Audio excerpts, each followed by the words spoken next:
This video is sponsored by Surfshark VPN. For the few short years that foldable phones have existed, we've basically been given two weapons of choice: the full-format folding book or the clamshell-style flip phone. Huawei or Motorola, Xiaomi or TCL, Samsung or Samsung. You can blow with this or you can blow with that.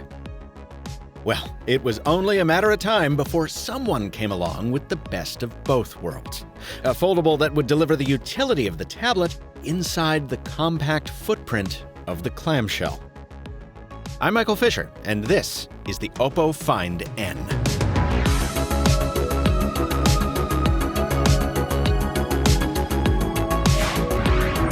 All right, so it's not coming to the US, at least not yet.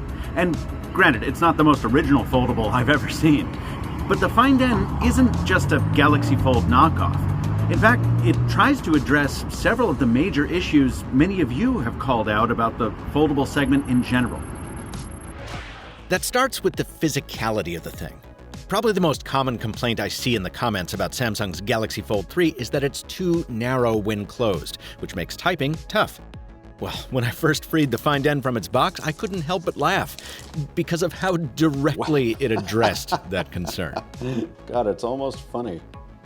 Well, folks, you wanted a wider external screen. Oppo's got you covered. Oppo says it modeled the Find N after a wallet, which, if you're talking about your dad's overstuffed wallet from the 80s, yeah, sure, that tracks. I said it's as compact as a clamshell, but that only goes for 2 dimensions. This thing is a bruiser. It's twice as thick as any slab, wobbly on a table thanks to its big camera bump, and even heavier than the ponderous Fold 3. But I gotta say, Oppo leverages that bulk well. Almost the entire face of the Find N is taken up by the cover display, a 5.5-inch 60Hz AMOLED whose 18:9 aspect ratio is much more finger-friendly than the 24:9 plank of the Fold.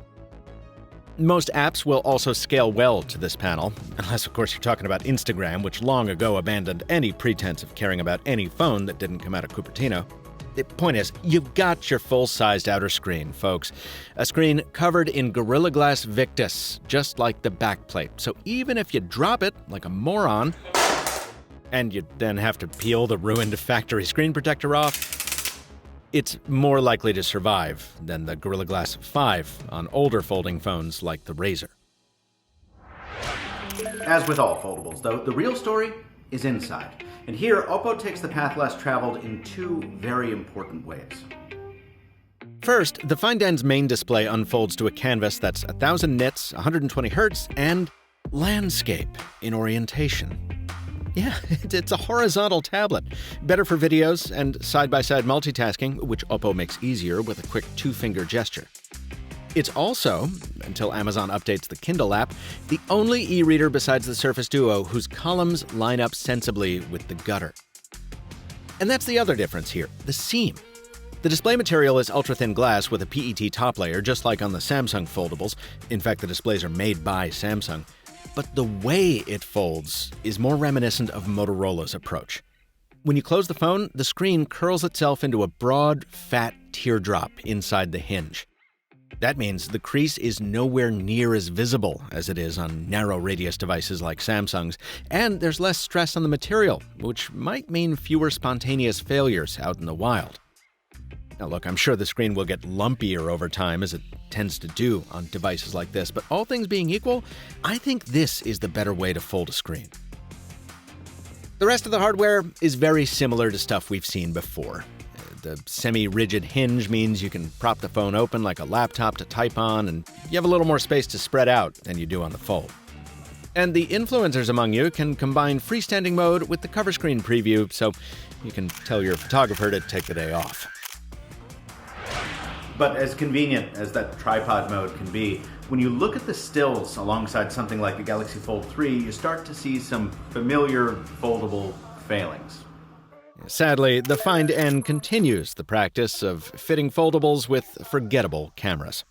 They're not dreadful, with the exception of that 2x telephoto, which, ugh, but they're also not outstanding in any sense. In side-by-side testing with the Fold 3, the Samsung's main camera always brought in more light. Check out this particular example where that meant the Oppo phone couldn't even see the subject well enough to get focus. Now, sometimes the Find N gave me the shot I preferred, particularly on the inner selfie shooter, definitely the Fold 3's least capable camera. But the Fold's inner camera can be hidden when not in use. A calculated sacrifice on Samsung's part that at first I didn't agree with. But now, I gotta admit, by comparison, the Find N's big hole punch in the corner just looks a bit goofy. If you don't care about cameras, then this phone packs more than you'll ever really need. But personally, I don't like any compromises on a device that costs as much as this one does. That cost and more compromises, right after this. This video is sponsored by Surfshark VPN. Cheap, simple, reliable. Usually you have to pick two, but my sponsor Surfshark has consistently been ranked all three by sites like Tom's Guide. Surfshark is a virtual private network, or VPN, that gives you private access to the open internet. What does that mean? Well, for one thing, it can prevent your internet service provider from giving special treatment to certain types of content, like throttling your video streaming speeds. Speaking of video, ever try to watch a show but it's not available in your region? Well, Surfshark can help there too. And if your travels take you to a country with internet censorship laws, Surfshark can help keep you connected, whether you're on your smartphone, tablet, or laptop.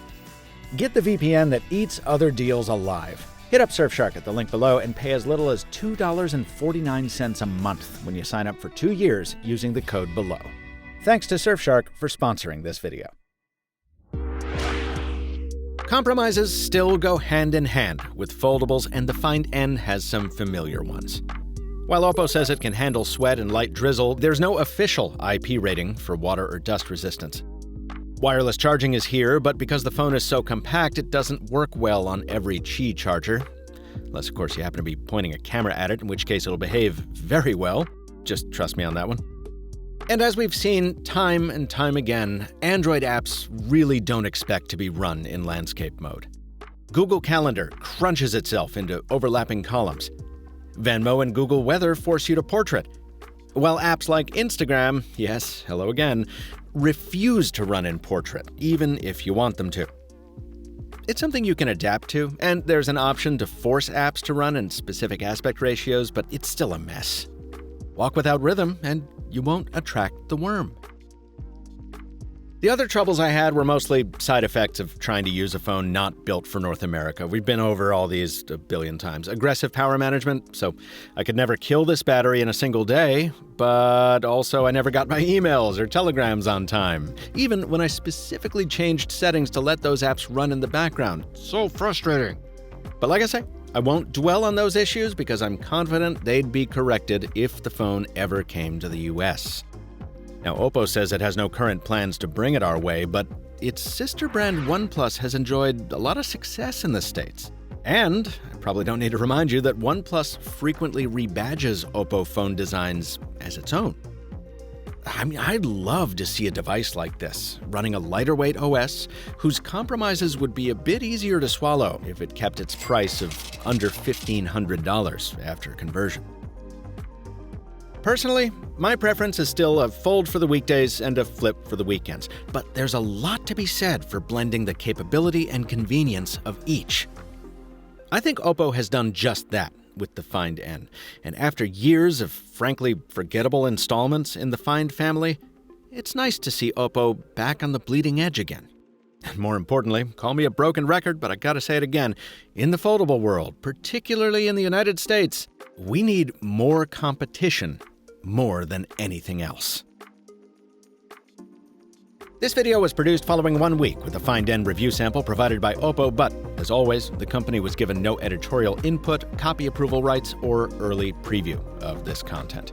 They didn't pay for a thing, and they're seeing it for the first time right alongside you. Check out my series Into the Fold on the MrMobile YouTube channel to see more videos on every foldable I can get my hands on. Until next time, I've been Michael Fisher. Thanks for watching. And stay mobile, my friends.